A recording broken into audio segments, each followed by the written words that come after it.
Are you looking for inspiration on a daily basis? Well, check out Deal to Heal Tees.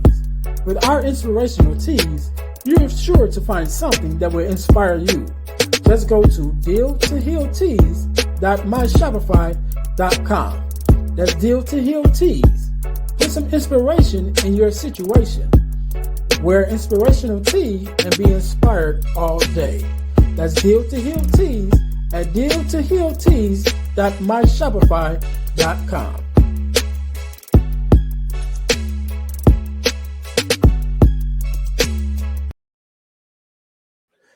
Hey guys, this is Ernest James, host of the Deal to Heal with E. James podcast, and I got a question to ask you. Could you buy me a cheeseburger? Better yet, could you buy me a value meal? Yes? Well, guess what? I don't need a value meal. However, for the cost of a value meal, you can support this podcast to keep us on the air. Just go to Patreon/Deal to Heal podcast and choose any one of the 3 tiers that's available. And if you just want to make a one-time donation, go to Cash App and make a donation to $E James, the number 418. Make a one-time donation to the Cash App, or again, go to Patreon to support this podcast and keep us on the air. Thanks in advance. Be blessed.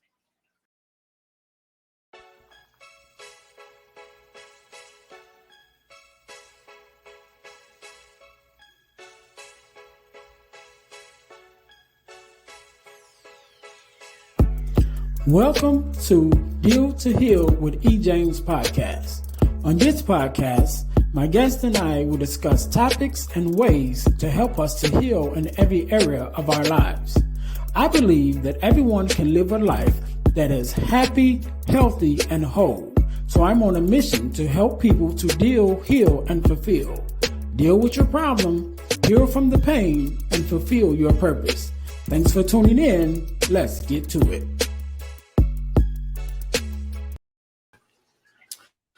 Welcome to the Deal to Heal with E. James podcast. I'm your host, Ernest James, aka Friend to Fatherless Daughters on Instagram, and I'm on a mission to help people to deal, heal, and fulfill.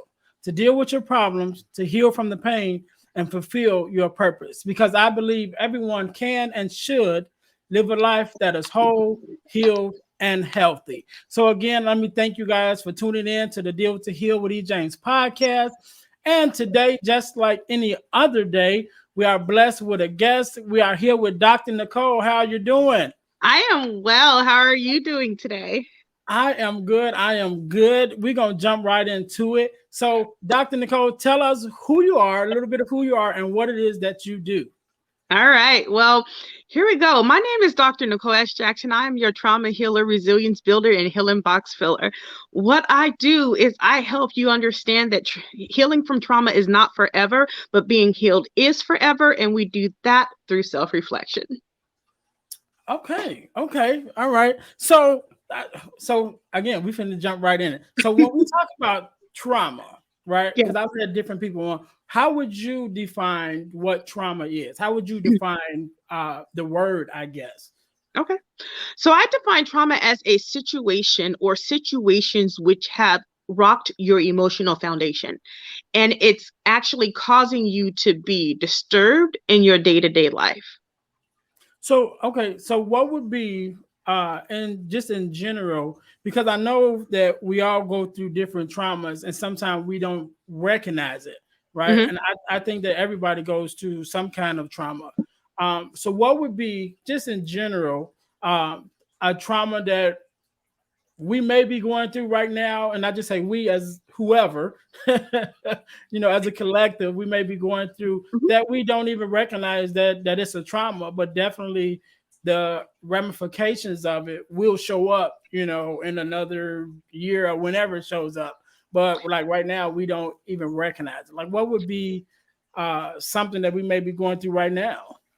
Well, you know what? We're just going to go ahead and say that the last 2 years have been absolutely filled with trauma. Some people have been, during this pandemic, some people have been able to stand strong, and there may have been some things that have occurred and they thought, you know what, nothing, I'm still at it, right? So I'm good.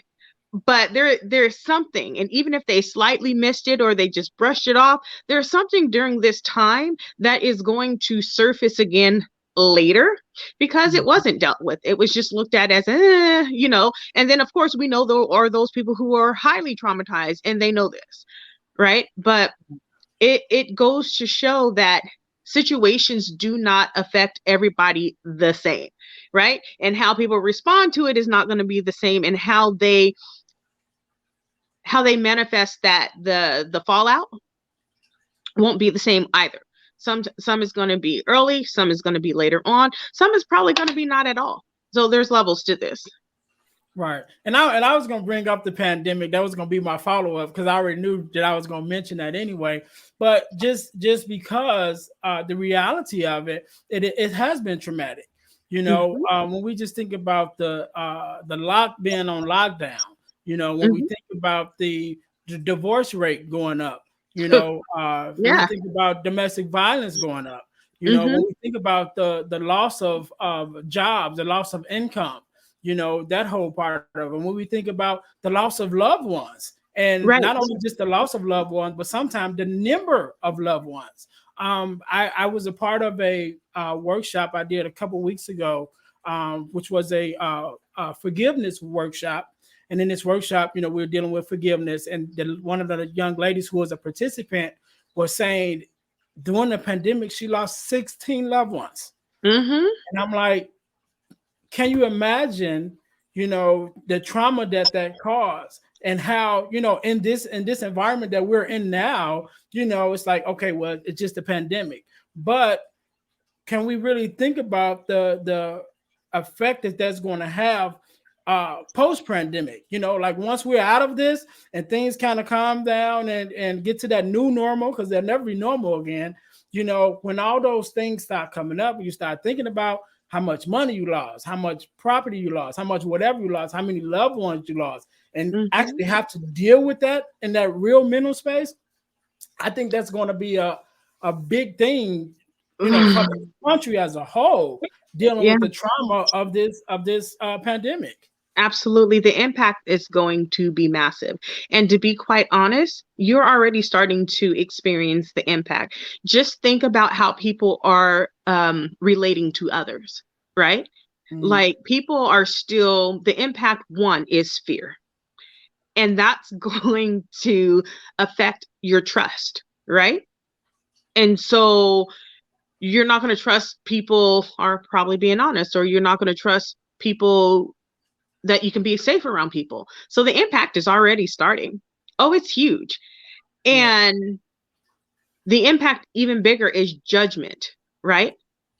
And control. Some people feel like they've lost control. So what happens when people feel like they lose control? They feel like they got to gain it back somewhere, and they're Mhm. going to go after people they think that they can do that with.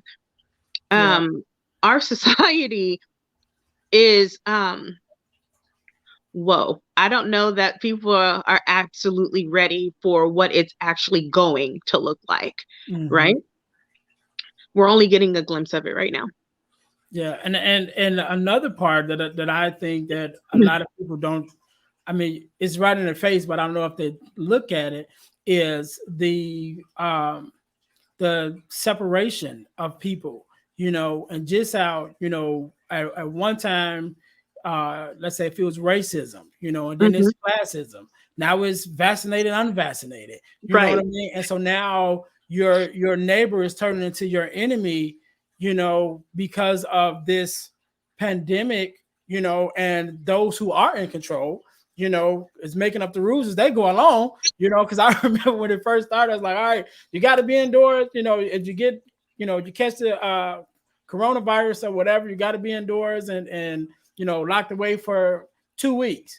Then it went Hmm. to 10 days. Then it went to 5 days. And it's like, you know what I mean? Like, okay, which Yeah. one is it? Is we safe? Ain't we safe? Then it's like, hey, come back to work. You're like, well, I know my sister was saying they had told her, the company that she worked for, to come Hmm. back to work, told the people to come back to work. And they was like, well, you got people that's still sick. You can tell they're still sick. They still coughing or whatever. And they're like, Right. oh, don't worry about it. Just come to work. It's like, but now you're finna get everybody sick. And that's what I'm talking about. That's the impact that we're looking at. People are at each other when in fact the solution when dealing with any situation like this is really to come together and really understand the perspective of the person who is opposite of you.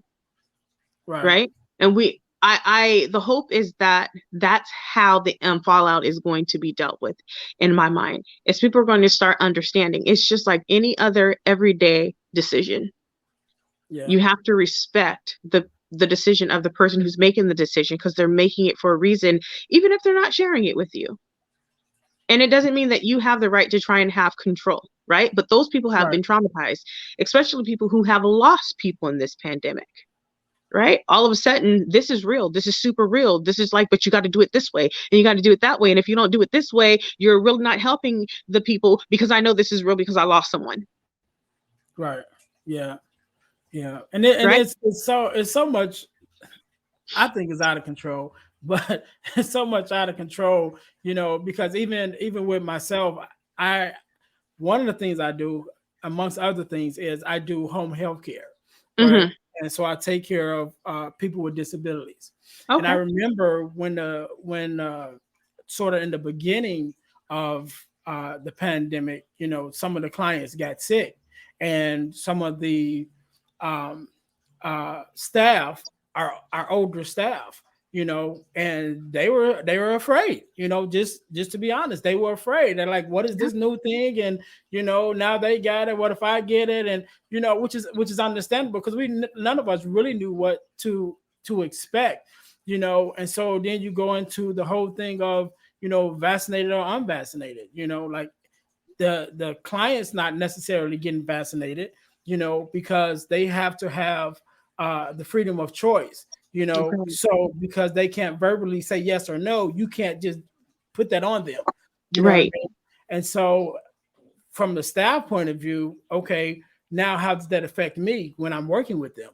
Knowing that they've, had it at one time, they got over it, but who's to say they're not still carrying the virus, whatever, all those questions. So it turns into a whole, thing, and people not really knowing how to communicate with each other and how to deal with it around the whole thing. Like I said, you got the people that you've been working with for years, and who's afraid of whatever decision that they're making. Like you said, they're making that decision for a reason. But now you got a vaccinated person and an unvaccinated person who's been working hand in hand for the last 10, 20 years. Right.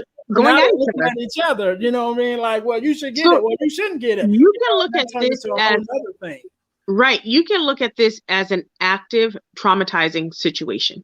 Definitely. You can look at it like that, right? Yep. People are still in the process of dealing with something that is causing a trauma response, right? And until this settles, it's going to be active. So yeah, you're starting to see the impact, you're starting to see the fallout, but until the situation stops and everybody can settle in, you're just, it's continuous. So, and trauma is personal, right? It's so personal. So when you feel like somebody is violating something so personal to you, this is why you're getting the emotions that you're getting. Right. Because it's like, but this is why I'm doing it and I'm traumatized by it and you're not understanding me. Right. And everybody's in their own trauma response bubble right now. And I was going to say bubble. That's definitely was going to be the same word I was going to use. Like everyone's in their own little mini world, you know what I mean? And trying to deal with, things that they're dealing with. So one of the things I wanted to ask you about is, so I know that, when you have most people that find their purpose in, helping others with whatever the situation is, it comes from a place of, self-experience, I know my guest, not my guest, but my listeners like, here we go with this again. However, I got to say it. God gave me a quote, a couple years ago when I was on my own journey. And that quote is that pain births purpose, purpose births progress, and progress is the evidence that God is at work. And so you have to, as you're going through your journey and dealing with your own pain, it gives you a purpose to those who that you can emphasize with, who's going through the same thing that you've been through. So knowing that, from my own experience, again, I believe that most coaches or people who care for people does it from a place of experience. So since you're the trauma doctor, as much as you're willing to share, what would be your experience that led you down into the service in which you do? Everybody knows I will tell you that I am an adult survivor of childhood maltreatment, period. I am so transparent on that. I have a recent book, The Soul Inside Out, a collection of thoughts while on a healing journey. That's my story. And in there, I tell you, I went through a lot, but I came out with a roadmap. Okay. Because what I went through wasn't for me. Because not everybody comes out with the mindset that I came out with of, I had to figure out how to heal on my own. And I don't think everybody else should have to do that. Right? So I went through it because there was something for me to grasp and build on my way out. Right? So I smile big when you say that, because that's what I tell everybody. What I went through wasn't for me. And at this present moment in my life, I wouldn't change it. I wouldn't change anything, because I am who I am because of what I went through. Right. But yes, go ahead. Oh, no, you finish. You finish. And it drives me to make sure that people don't spend as many years as I spent trying to heal and find themselves. Because why? Because why? Why should anybody have to do that? I've had people that I've worked with who held on their trauma for 45 years. And then they were like, where were you 45 years ago? I wasn't born 45 years ago, but bet. I'm here now. Right. And I can help you. Right? So that's my drive. My drive. I love.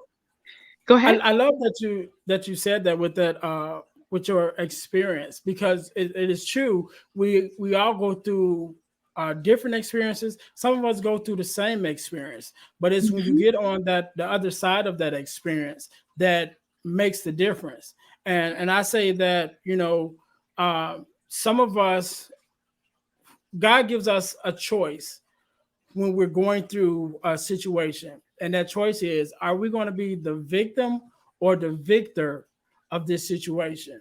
And those of us who come out on the other side as the victor, then he gives us the responsibility to go back and help the victims, And so not everyone comes out of their situations or their experiences with that mindset that, oh, it's bigger than me. So do you want some stats on that? Sure. Want some stats on that? To get my doctoral, for my doctoral study, I did a study on the resilience of women post-childhood maltreatment. Okay. And what I found is less than 10% of people who go through any of trauma come out resilient. You said less than how much? 10%. Less than 10%. So let's look at some numbers. Let's say back in 2017, there were over 70,000 reports of child abuse. I could be a little off on the number, so whatever, let's just use it as an example.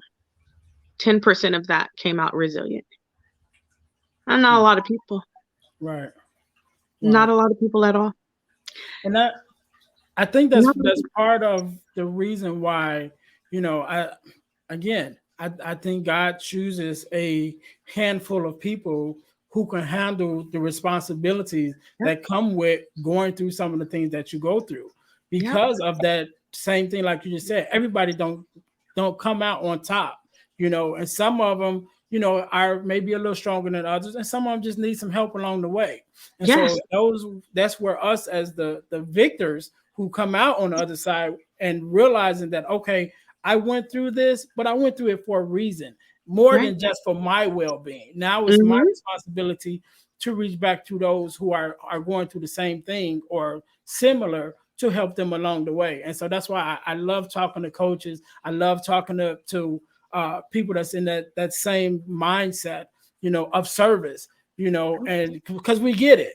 You know what I Yes. mean? And so I Yes. love to hear that we get it. So I always ask the backstory, like, what is your story? Because you came to this place for a reason. It was a journey to get you to this place, of where that you can look back and help somebody else along their journey. So I love to have that conversation. And you're absolutely accurate. Healers always have a backstory. There is a reason that you get into what sometimes is a thankless field. Oh, definitely. So you're accurate, very accurate. I know one of the things, but since we mentioned the pandemic earlier, during the pandemic, you had our essential workers, and so I feel in that category on two sides. In the construction side, because construction, the infrastructure got to keep going. So that was essential workers, and then the healthcare system. So that was essential workers. But it was like we were, in some cases, forced to work this overload of that came because so many people were at home and whatever it was had to be at home. So now you have this whole infrastructure that you have to carry on your back, right? And so we're going to work, we're still doing what we're supposed to do, but they're giving out checks and stuff for people to sit at home, and the checks is higher for them to sit at home than it is for us, and we're the ones doing the work.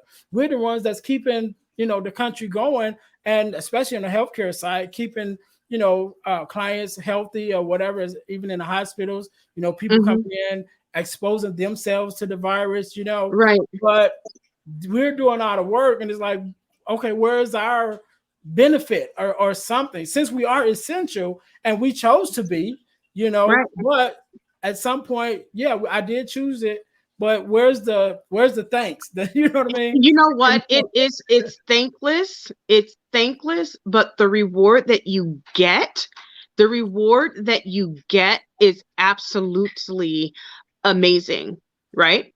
The reward that you get is amazing because you get to see the amazing outcome of people healing, right? You absolutely get. That's what it is for me. It's because in the end, you still end up with, sorry about that. You still end up with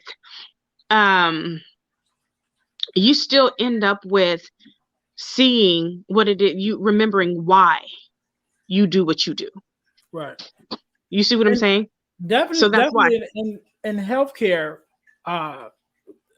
definitely one of the, especially home healthcare. So when we talk about nurses and doctors and RNs, as you go up in the dynamics of healthcare, you do get financially, the things get financially better, but down on the ground, what I like to call down on the ground with the home health aides that's going to people's homes and taking care of them, those who are disabled, who is taking care of them, on that lower level, it's because it's not the money.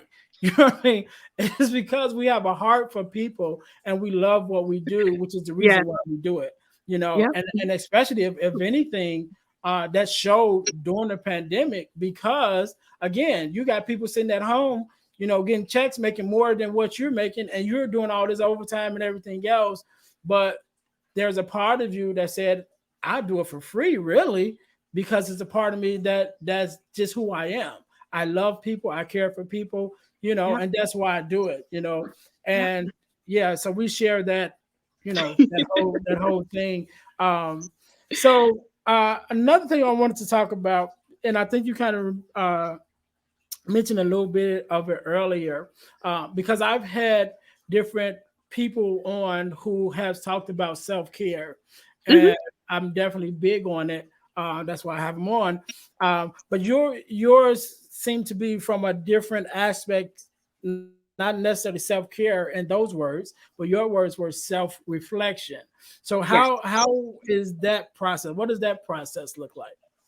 So self-reflection, self-care, I advocate self-care wholeheartedly. I even have a program called The Power of Self-Care. Okay. Wholeheartedly, I advocate that. But self-reflection is its own beast, to be quite honest, because it requires you to go within, to tap in to your healing, which you have the power of, and understand what it is that you need to heal. Some people, we as trauma survivors, and I say we as trauma survivors, many times hang our healing on everyone else. We believe that we have to go to someone else in order to start the healing process. When in fact, that's the furthest from true, but that's how our medical system is set up. So what do? That's what you're told. You need help, go there. However, then you end up in therapy for 30, 40 years with no resolve because you hadn't taken the time to look within, understand where you are and what you need so that you can tell that therapist what you need so that they are not guessing and they can then give you what you need to help you heal. Quite frankly, I am complimentary to everyone's healing process. I provide you the tools. I provide you the skills because that's important. Some people will provide you tools and no skills. And here you are with a hammer and you don't know how to use it. Right? Yeah. Been there. You got wood to build a house and you don't know what you're doing. Right? So self-reflection allows you to sit with you. It allows you to say, you know what? Yeah, I got a problem with that. I got a problem with this. It allows you to begin to understand your emotions and the pain attached to your emotions and understanding how to begin looking at it. When I hear this sound, this is how I'm going to respond. This is going to be my trauma response to that because it makes me feel this way. This is not taught. This is not how people are operating. And to me, you can't even begin to say I'm healing until you have sat with yourself. And this is why. Because you can go out there and you can have people pouring into you and you've hung your healing on them. And when they leave, your healing goes with them because it wasn't yours and it didn't come from you. I think a lot of times, when we talk about self-care, I think it's a big misunderstanding sometimes for those who may have not been introduced to it and don't really understand what it is. And I see a lot of it sometimes with mothers, and because usually a mother, and not just mothers, but women in general, I would say probably have more of a time with it because it's almost, they almost see it as a selfish act instead of a selfless act. But I believe that it's probably the most, I guess you could say it's selfish, but it's probably the most selfish but unselfish thing you can do, which is to take care of yourself, because if you can't take care of yourself, how can you take care of anybody else? How can you take care of anybody else if you can't dig deep? Let me tell you, I tell people all this. I have a whole chapter in my book called Selfish. I kid you not. And it's telling you that it is okay to be selfish. It is okay. And it's actually, I say, selfish is the new self-care. Okay? Because it is. Because if you can't take the time to pour into you and refill you, you're going to give from an empty cup. And at one point, you're going to be giving from fumes. You have nothing. Right. And so then when it comes time, like who's pouring back into you? If you have no one pouring back into you, you have to pour into yourself. You have to find the things that are going to rejuvenate you and revitalize you and get you back to that space. But not only that, when you begin to do self-care as a mother, as a woman, you begin to understand your self-worth. You begin to understand how to set boundaries, enforce those boundaries, and understand who is there, who is there for you or who is there for you. Right. You see what I'm Yeah, saying? I get it. And it's okay to be selfish. I tell everybody, because the first thing you hear is, I don't have time. You don't have time for what? Is what I ask them. Right. I say, you got time. I said, what you're going to do is you're going to get your calendar. I don't care what kind of calendar you use. You like to write the old fashioned way? Do you want to put it in your phone and have a sounding alarm? Start out by putting yourself in your calendar for 5 minutes every day. Make yourself a meeting. Make yourself the most important meeting that you're going to have every day. And even if that 5 minutes is to step away and take a couple of deep breaths and just recenter yourself throughout the day, then go ahead and up it to 10, 20. In a minute, you're going to have it at an hour and nobody's going to be able to tell you nothing. Right. This is my time, right? We start in baby steps. And it's okay to be selfish. It drives me crazy when people say, you're so selfish. You're supposed to be selfless for who?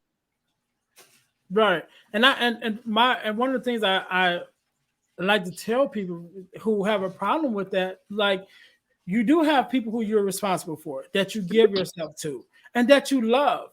Right. But your love will turn into resentment when you're not getting fed. When you're not getting back what you need, it's going to turn into resentment, because it's going to be like, I do all of this for everyone, but no one does for me. Well, we go back to talk about those boundaries. If you don't do for you, why would they do for you?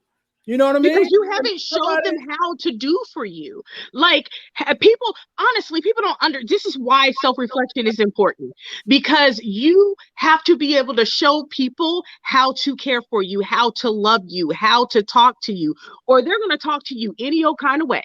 Like, if you let someone talk to you any old kind of way and it flies, they're going to believe that that's how you like to be spoken to. Yep. And that's how they're going to continue to treat you. That's why self-care is important. That's why self-reflection is important, because you begin to stand out, right? And you begin, I'm not a doormat. I don't walk on eggshells. And if you don't like it, that's a you problem, not a me problem. You get to that point, and it is so freeing. Can I tell you how freeing it is?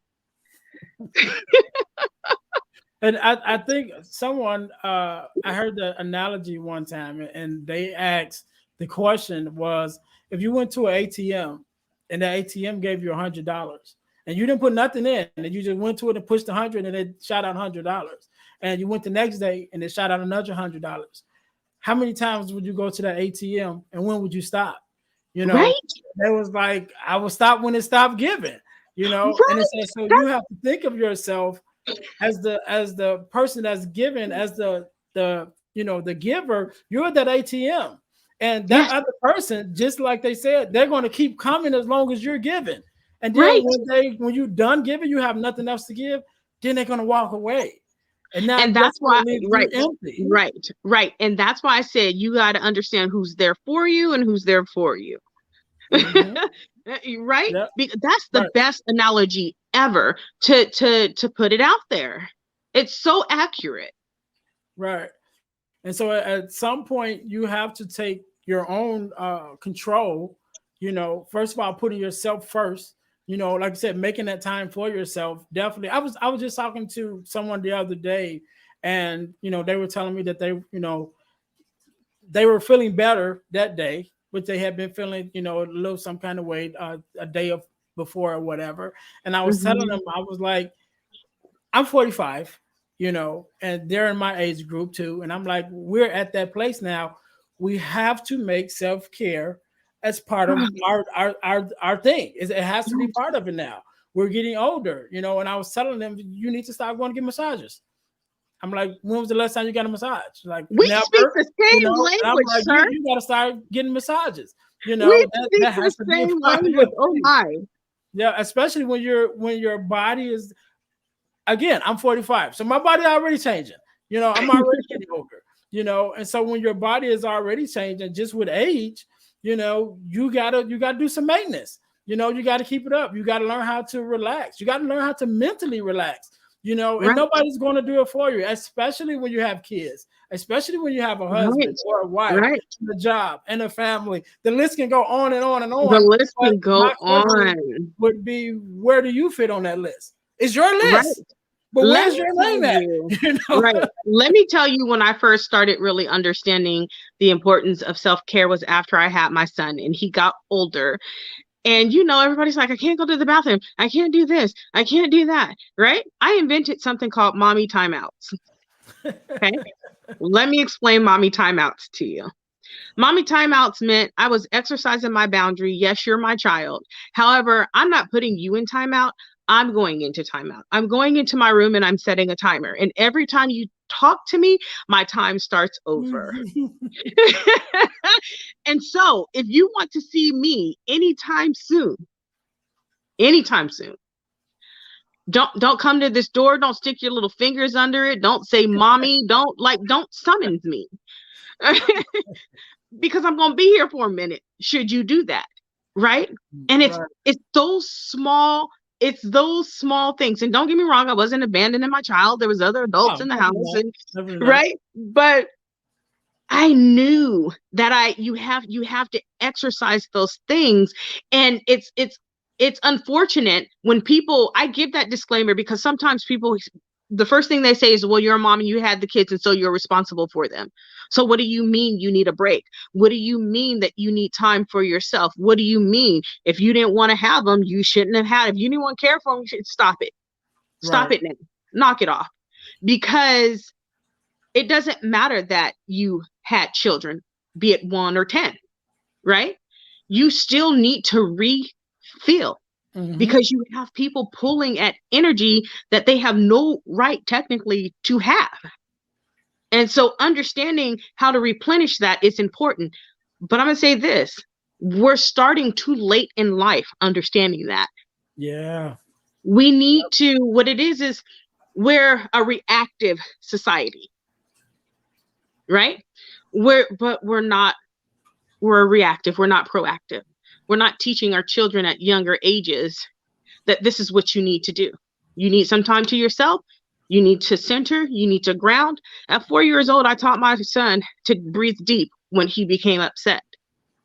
People think, oh, they're too young. No, they're not. This is where it starts because you put it into their brains, their little computers, and you put it into you circulate it through their daily routine. And as they grow older, it remains.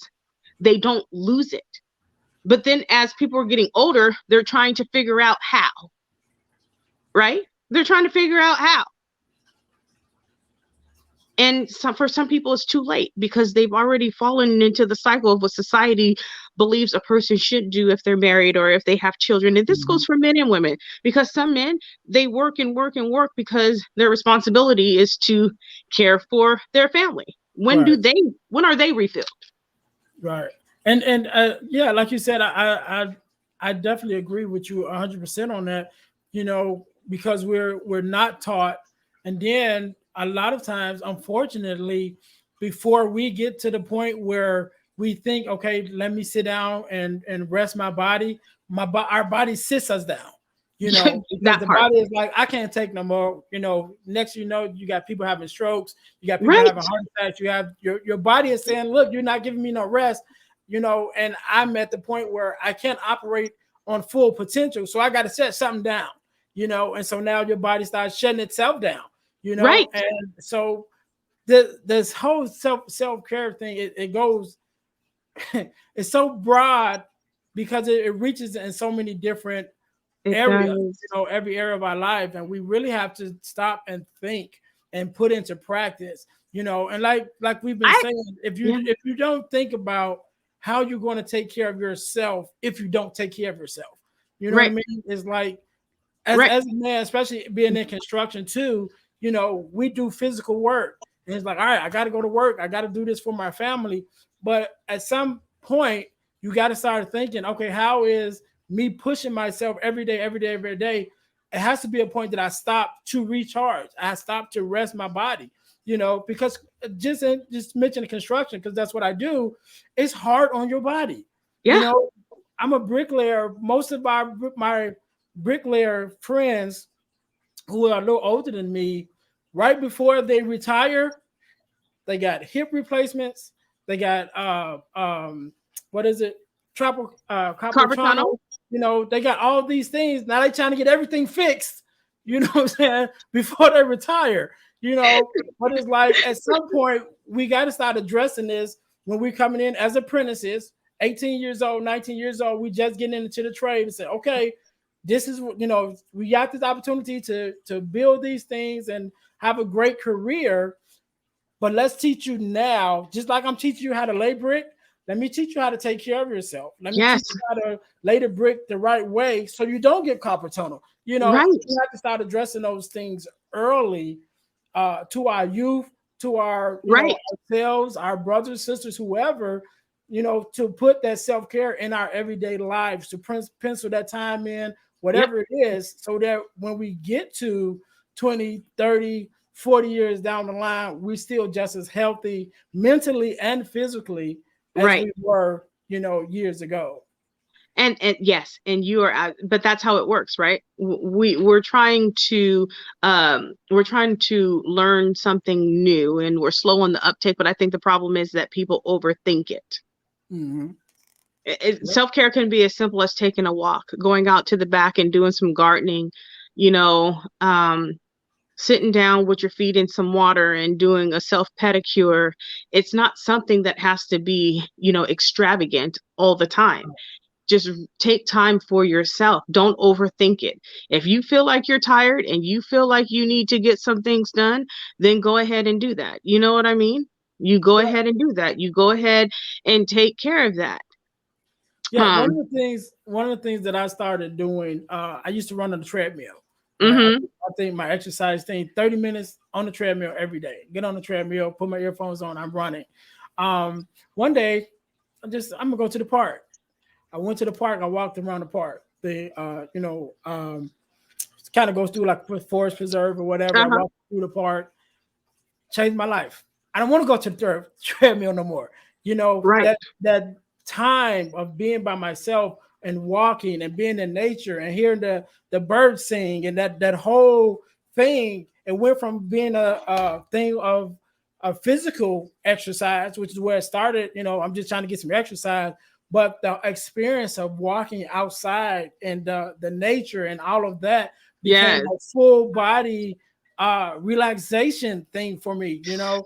And so Yes. now I'm like, oh no, I don't even want to get on the treadmill, you know. And it don't matter whether I walk or whether I run, but being outside, taking that time. I went from 30 minutes to an hour, so now Right. I'm taking an hour every day, you know, just to myself. You know, sometimes I listen to music, sometimes I don't, but just Right. that detox time, just to relax Mm-hmm. your mind, relax your muscles, you know. And we have to start making that a part of our everyday You have experience. to make it a priority, just like you make things a priority for your children, for your wife, for your husband. You have to make yourself a priority. And that's where self-care comes in, without a doubt. Definitely. Okay, I got one more thing before I let you go that I Yes. want to talk about. When we one of the things that you talk about is leaving a trauma-free legacy, Yes. right? And so when I think about just the word legacy itself, to me, is it kind of says, you know, what's after me, right? So what's coming after me, Yes. right? So when I think about leaving a legacy, I'm thinking about leaving something for my children, right? Mm-hmm. So when we talk about leaving a trauma-free legacy, in order to begin to live a trauma-free legacy means at some point we were living a trauma-filled legacy, right? Yeah. So just as an example, give me maybe one thing that you may address that may have been a trauma-filled experience that you say, okay, that was your experience. Let me show you how to, channel that and switch that over into a trauma-free legacy, so you're not passing that on to your children. How we speak to our children. So Mm. growing up, it was, you're a child, you're meant to be seen, you're not meant to be heard. You follow instructions, you don't have an opinion, right? Yep. Like, be quiet. The elders are speaking, and what you need to say, it's like peasant level. Let's go ahead and be honest. It's peasant level. So you're a peasant, you're a child, stay in a child's place. So, right? Yeah. So then as your children grow up, you wonder why they don't talk about how they feel. You wonder why so many things are happening to them and you don't know until it's too late. Right. Because growing up, you were told the same thing. You're meant to be seen and not heard. Right? Right. So then you get a generation of people who suppress. They have higher levels of trauma. They really don't know how to deal with the things that they face because no one's ever taught them how to process it and talk about it because they were supposed to be quiet. Right? Right. I'm going to use me as an example because I guess I'm the best example that I have. Growing up, I was the peacekeeper. I wanted to see everybody happy. Right? I didn't want to see anybody upset. But that also meant growing up, people took advantage of me. People walked all over me. People talked to me how they wanted to. And my voice was not heard. You see what I'm saying? It just wasn't heard. Right? And I'm sorry. Hold on. Just one minute.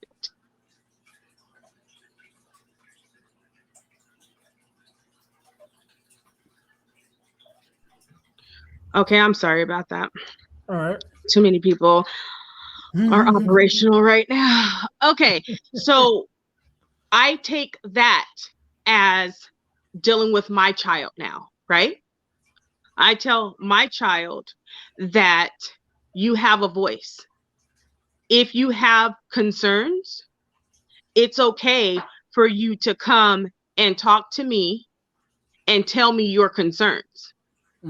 Please don't sit on them. Do not suppress them. Do not walk around, because even as in childhood, parents were never wrong. They were always right, even if they were wrong. And one of the questions you would get is, so you tell me I'm lying? And they dared you to say yes. Right? They dared you, even though they were dead wrong. You said no. You complied to what it is that they wanted, and you carried that because you couldn't process the fact that the person was absolutely wrong, but you couldn't tell them. So as you grow up into adulthood, when people are wronging you, you don't necessarily tell them. You just deal with it, and then here we go back together like nothing ever happened. Right? So you're reliving that trauma in general. Right? I tell my son, and this is the legacy that I'm leaving for him. You have a voice, use it. I'm telling you to use it, which means you can't get in trouble. Because the one thing I don't want is for you to think that someone has the right to walk over you and shove your voice back down because they don't want to hear it. Right. I tell my son when I'm wrong. If I thought something and then I find out that I am inaccurate, I will go to him and apologize and say, you know what? I'm sorry. I was wrong.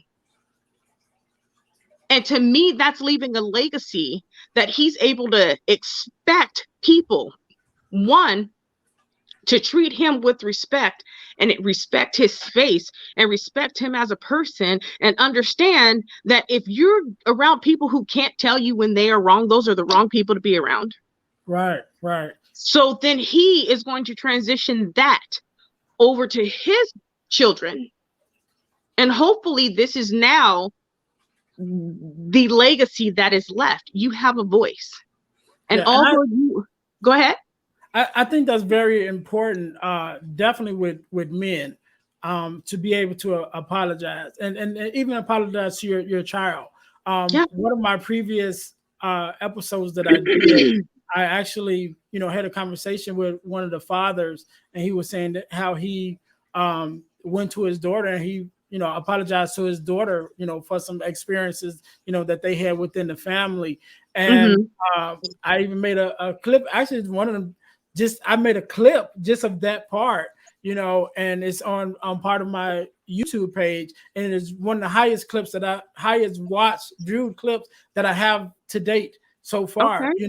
because it's unheard of, even though it should be part of our everyday thing. We have to be able to, especially as men, to acknowledge when we're wrong and be vulnerable enough to say, I'm sorry, Right. because it balances out, especially when we talk to our boys. It balances out this whole thing of, you got to be tough, you got to suck it up, whatever. Yep. But it has to be a balance. And Yep. a lot of the issues that we've had in manhood, especially with our boys, is pushing them to that one side. So we're so much pushing so much of, you got to be strong, you got to hold your head up, whatever, that we don't learn how to deal with our emotions. And then Right. when we hit an emotional situation, we don't know how to react. So you Right. get guys that don't know how to cry, so they react in anger, which Right. sends us into the system. Right. So we have to be able to have those conversations. We have to be able to be vulnerable with our children, Yes. and to be able to give them that example of what it is and what it looks like, to have that balanced lifestyle, definitely.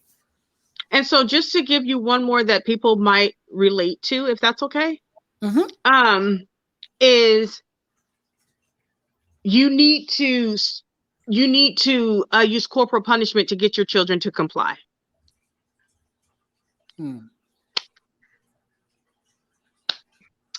I get a lot of heat for this all the time, but I believe talking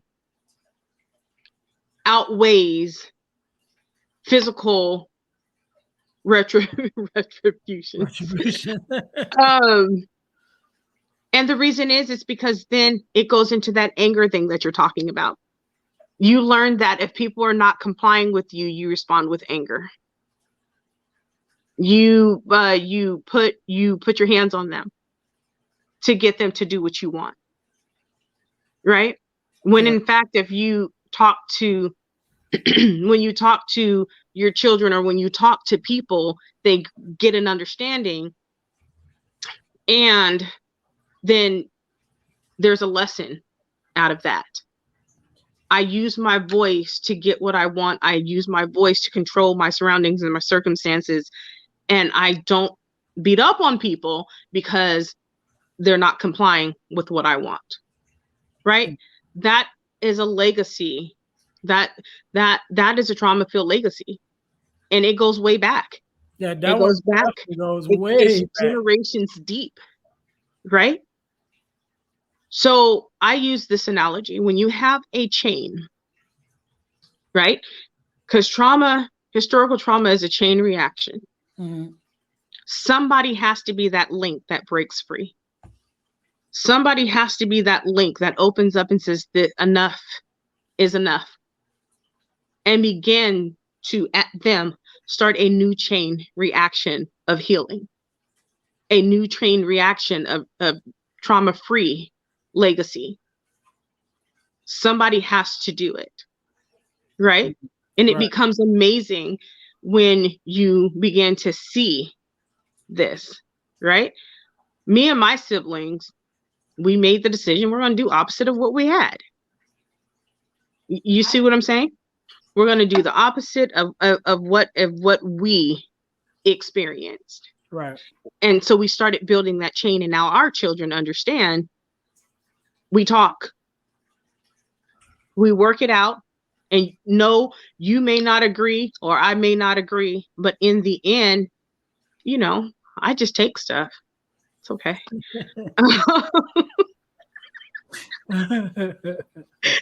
Yeah, that's in this generation, the taking stuff seems to be worse than it was, like it's almost worse than the physical pain, you know what I mean? Listen, and it is, because you have just rocked the world. But you know what? They understand that I had to earn that, and because of what I did, I've no longer earned it. Right. And so I need to get back on track so I can have what I want. Because another thing that you're going to learn is that technically nothing in life is free. Yep. And so doing what you're supposed to be doing, being compliant, basically. I tell my son sometimes, if this was your job, you'd probably be fired because what? And you'd have no money, sir. Right? You'd have no money at all. Right. And so you're using it to teach different kinds of lessons as opposed to um as opposed to using physical and corporal punishment, because 5 minutes later they're going to be doing the same thing and they've learned absolutely nothing. Right. So those are the legacies that we are living towards, leaving towards trauma free. Right. Right. Dr. Nicole, I'm so glad to have you on. So glad to have you. Thank you for having me. Yeah. Yes. I'm going to give you the last word. Give us something, a word of advice, whatever, and then definitely give us whatever programs that you have to offer, and let my listeners know where they can find you at in order to get in contact with you for your services, or just to follow you, just to listen to you talk. The floor is yours. All right. Thank you so much for having me. This has been absolutely amazing. I can talk about this topic all day long. I love it. Let's see. It's easy to reach me. I'm at NicoleSJackson.com. That's where you're going to find the books and journals and programs that are offered, from emotional first aid to Power of Self-Care, to the Reflections to Healing Academy, which is the Reflecting to Healing Academy is a 52-week program. And the others are about 6 weeks or so. And you just dig into you and you begin to heal you. I can be followed on IG on Dr_Nickie. So Dr. Nikki. Best advice that I can give you is healing is intentional. You have to operate with intention. And when you're doing it, you need to operate with surgical precision. You need to make it your goal to remove Band-Aids, because they get soggy and fall off, and then here we are. You're going for the root cause when you're healing. We don't go surface. You go deep. And it's sometimes very difficult, but you got to push through. And make sure you have a support system that is where you are. The one thing I can tell you is I can always tell where somebody is in their healing by the people that they've surrounded themselves with. You have two kinds. You have the people who are surrounding themselves with people who will fall off when they fall off because it's easy and they're not really ready, but they're just getting their toes wet. And then those people are going to fall off with them and say nothing. And then you got those people, they've surrounded themselves with people who truly understand where they desire to be. And if they begin to fall off, they're going to check them. They're going to be like, nope, this is not what we're doing right now. You're going to be mad at me, and that's okay. And I might even be mad at you because you're not listening. Well, we're going to rock it till the wheels fall off. We're going to put some new wheels on and we're going to keep going. Right? So understand where you are in your healing. That's what I have. And also the goal is to not just survive, but to thrive. And there is a difference between the two. Definitely. I thank you. Thank you so very much for being on. Thank you for those words. And I'm glad you said intentional, because I have two words that it was my words for the beginning of the year, but it kind of transferred to this year too. So it might just be my two words forever, which is intentional and balance. So that's those two things I keep at the forefront of my mind. Everything that I do, I want to be intentional about it. And when I go to do it, I want to make sure that the balance is there. Yes. Can't go too far to the left or to the right, because I want to maintain, this peace that I have. So I have to be careful and intentional about, what I do and how I move. So yeah, I'm glad that you said that. Again, Dr. Nicole, thank you so very much for being Thank you on. for having me. No problem. No problem. To all my listeners, I thank you guys for hanging around with us, listen to us talk, and I'm hoping and I pray that you guys are getting something out of these discussions that we're having. Again, this is Deal to Heal with E. James podcast, and we're on a mission to help people to deal, to heal, and to fulfill, to deal with your problems, to heal from the pain, and to fulfill your purpose. So until next time, we will see you guys next week. Hey guys, I know you're enjoying the podcast. However, don't forget to join our text line at 866-326-0730.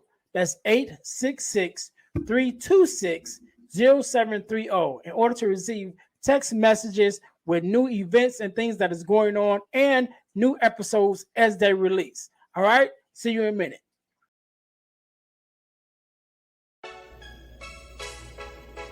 Thanks for listening to the Deal to Heal with E. James podcast. Remember to listen, like, subscribe, and share. This episode has been brought to you by Deal to Heal Teas. Put some inspiration in your situation. Wear an inspirational tea and be inspired all day. Let's go to dealtohealteas.myshopify.com. Remember, our mission is to help you to deal, heal, and fulfill. Deal with your problem, heal from the pain, and fulfill your purpose. Thanks for listening.